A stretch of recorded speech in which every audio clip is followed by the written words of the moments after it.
Hi, this is Julia from the Macedon Public Library, and I'm coming to you today with our April book recommendations for the intermediate school, so grades 3 through 5.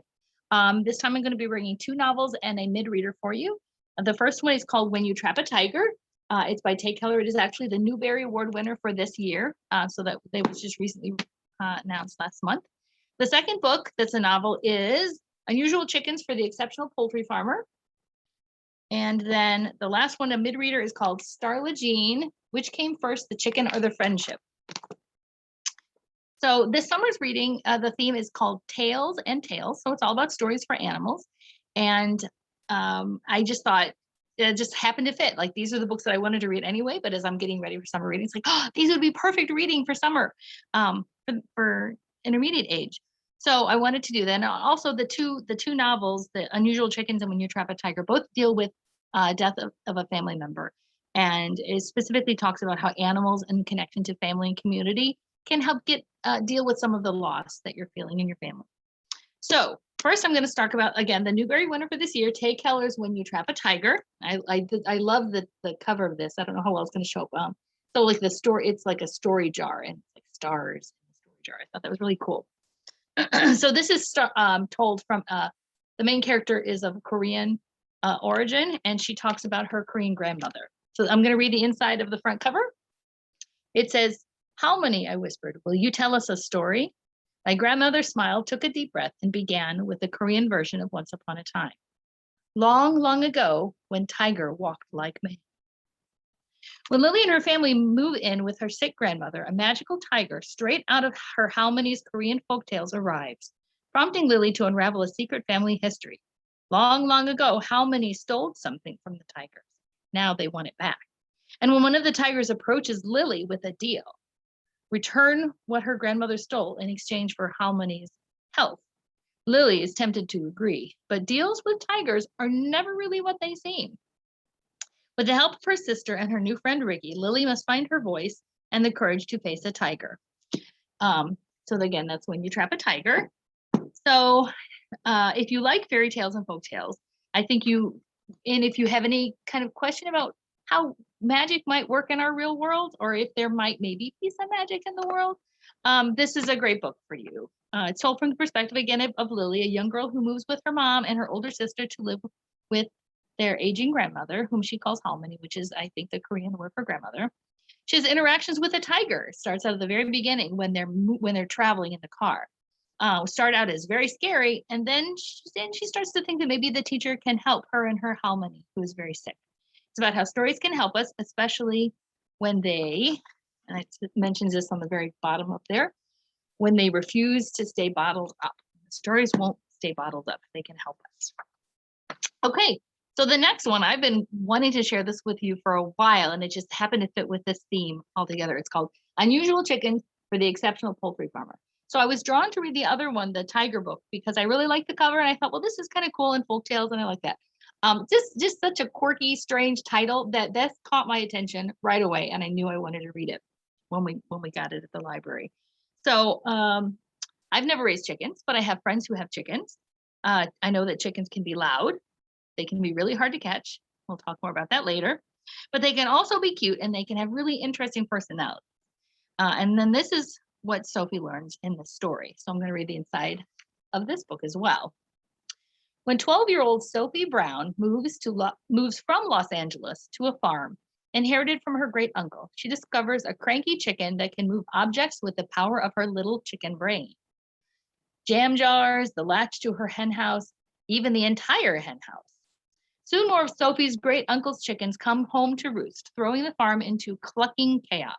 But when a respected local farmer tries to steal her unusual chickens, Sophie must find a way to keep them and their superpowers safe. The story is told in letters, so I'm not going to stumble over the word. Anyway, it's all told in letters, which is really kind of cool. They're letters to Sophie's abuela, so her grandmother, quizzes, a chicken care correspondence course, to-do lists, and more. Unusual Chickens for the Exceptional Poultry Farmer is a quirky, clucky classic in the making. And I love down at the bottom how they have like an outside endorsement of it. It says, quote, "Someone has finally written a real honest to goodness novel with chickens. This news will excite people who like novels people who like chickens and chickens. It is an unusual book. So I like that. Another really awesome thing about this story is it actually goes into detail about, you can learn how to raise chickens in here. So there's some real information, like about the different feeders that you use them for their feed and for their water. There's some math in here. Talks about how to figure out how much linear feet of roost space you need if you're going to have chickens. Here's the math equations that you can use to find out how many chickens you have and what age, how old they are, that sort of stuff. So let me see what else I was going to say about this. Right, so it has the information. I highly recommend the book. It is a lot of fun to read. If you're interested in learning more about chickens in addition, and you like this book by the same author, who's Kelly Jones, by the way, she has a sequel out called Are You Ready to Hatch an Unusual Chicken? So it takes the chicken rearing to another level. And in fact, these chickens do amazing things. So it's a nice fun read. That would be perfect for summer reading. So the third book I want to talk about is very short. It's called Which Came First, Starla Jean, Which Came First, the Chicken or the Friendship? It's easy. It's an easier, shorter read. I chose it because I had read the other chicken book and thought, I can add another chicken book. How many chicken books can I read in a year? I think I'm going to work on that this year. So Starla Jean is the little girl. She's the main character in the story. And she rides to the park with her dad on a bike, and they find a scrawny chicken scratching in the dirt at a park, which is not something that you normally find in a park. And she said, Dad, it must be lost. Can we keep it? And the dad said something a dad should never say, which is, if you can catch it, you can keep it. So Starla Jean was very determined to do this. And guess what? She did. So she brought home a new feathered friend.